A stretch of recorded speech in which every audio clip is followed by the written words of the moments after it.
Everywhere you look, you will see the headlines. Kids these days don't know how to read. According to researchers, smartphones are taking a toll on your attention span. A study found a lot of people can only hold their attention for 8 seconds.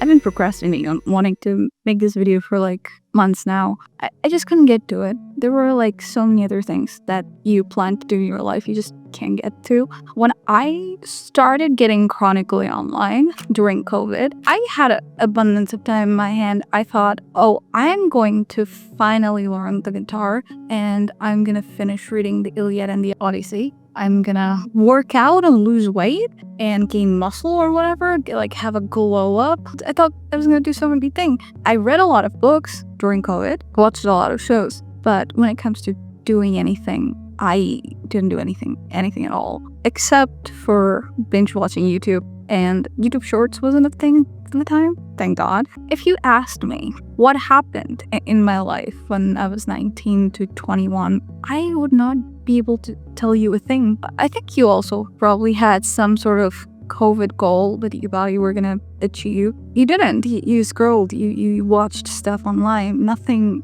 was done. And things haven't gotten really better since COVID.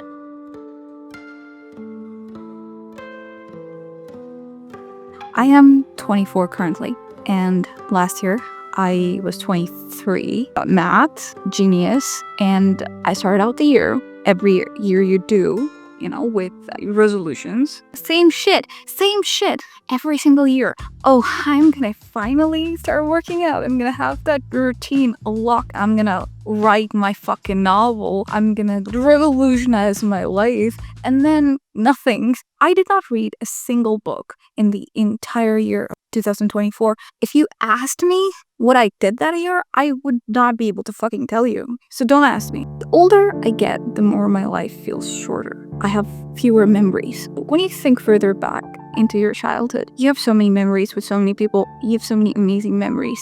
And memories so vivid that if you think about it, you can transport yourself there. You can remember the smell, the touch, the texture, the everything. But when I think about last year, it's strange, isn't it? Like, it's closer. You should remember it more. I don't remember anything because I was practically sleepwalking through my life. I was not paying attention to where I was going, what I was doing, what other people around me were doing, what was my mom's favorite show or what she liked to eat. I didn't know what color my sister liked, what kind of things she was into. And when it comes to personal aspirations, resolutions, I had them. I had ambitions. I had aspirations. I had the whole nine.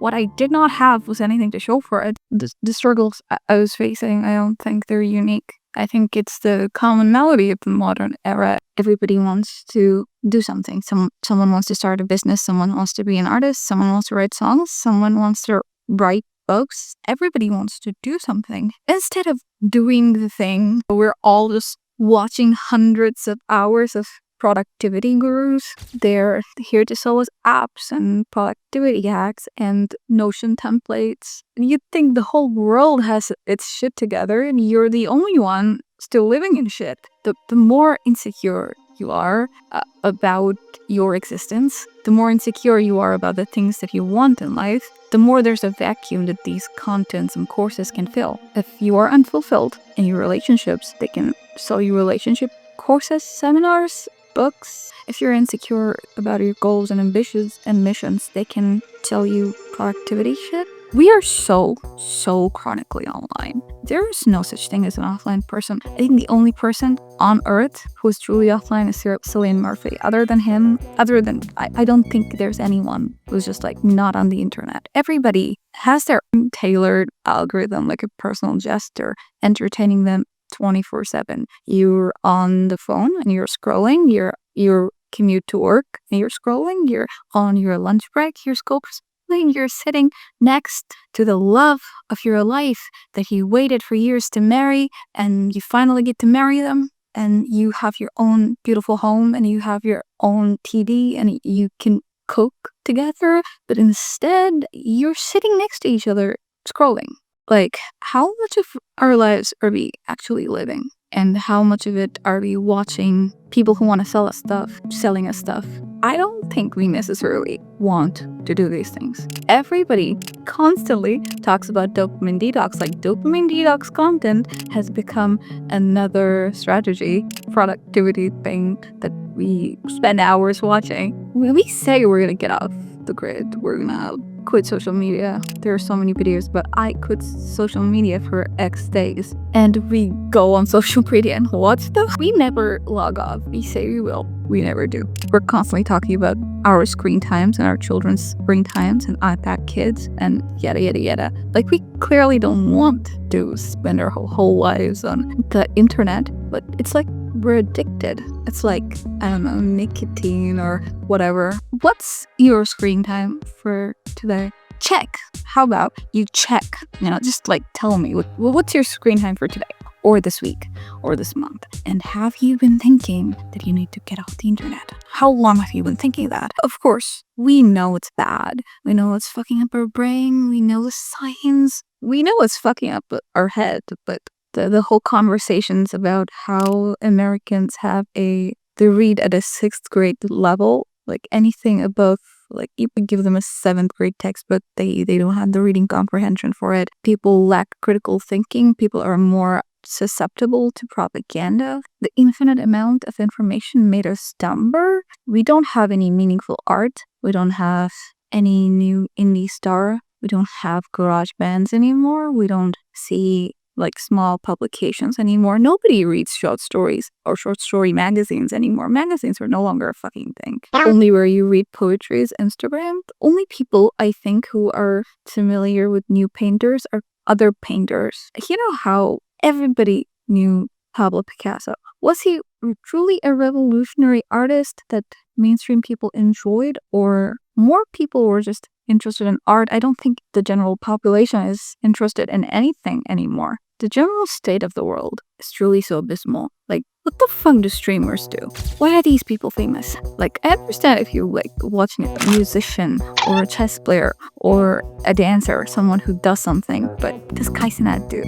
What does he do? What does he do? What can he do? What are his skills other than being like, do children have real life memories like we used to, or do they just watch streamers on Twitch and that's their whole thing? That's kind of sad to think. Like, it's not that we're consuming too much media, it's just that we're consuming things that are brainless. And it's really our fault. Like, we have been dropped into this world that our brains didn't evolve for. Everything around us is constantly fighting for our attention. I mean, think about it. There are multi-million-dollar corporations that are employing hundreds of people to design things to grab your attention. The longer they can keep you out of the real world and into this fake, made-up internet space, the longer they can have your eyes on their product, their content, their advertisement, their propaganda, the more money they can make. The more you're susceptible to vote a certain way, to think a certain way, to operate in your personal relationships in a certain way. You could literally sit down on your phone and let's say you're a young boy and you want a girlfriend, like every other young boy wants. You go up and like how to impress girls. In a different world, if you went up to someone older and were like, how can I impress girls? They tell you, learn to play guitar or something. They play guitar. Girls like guys who play guitar. Today, if you're a 13-year-old boy and you go on the internet and you want something that every 13-year-old wants, they're gonna pump you full of hateful content that you might come out of the other side of the pipeline a fully fledged, very different person. Like, it's so scary that they can make an algorithm that is going to find out what you like, what you don't like, what you pay attention to, what you don't pay attention to. They can trigger specific emotions in you by just pumping you full of different sort of content that he knows he would react to. I'm saying, like, the algorithm, I don't know why I'm referring to as man, the algorithm, the almighty algorithm that corporations and governments are paying millions of dollars for, so it would be designed exactly right and personalized specifically for you to trigger your emotions. And if you don't pay attention to what's happening, what you're consuming, they can pick entire populations operate differently in their personal lives and their relationships with their wives, their girlfriends. They can make you vote a certain way. They can make you, of course, they're not making you. You're making the choices. They're just like, they're getting in your head. Not me, though. I'm not susceptible to propaganda. You think that everybody thinks that they're not susceptible to propaganda. But then when you look at any milquetoast conversation that's not even controversial on the internet, you see how wildly radicalized people are on random shit. It kind of does make one feel powerless when there are such incomprehensible forces backed by world-buying wealth, like unthinkable amount of wealth, building a system whose entire purpose is to catch your eyeballs and keep it glued to the screen for as long as possible. In an environment like that, having agency over what you pay attention to, what you purposefully choose to attend with your time and intellect, could truly be revolutionary.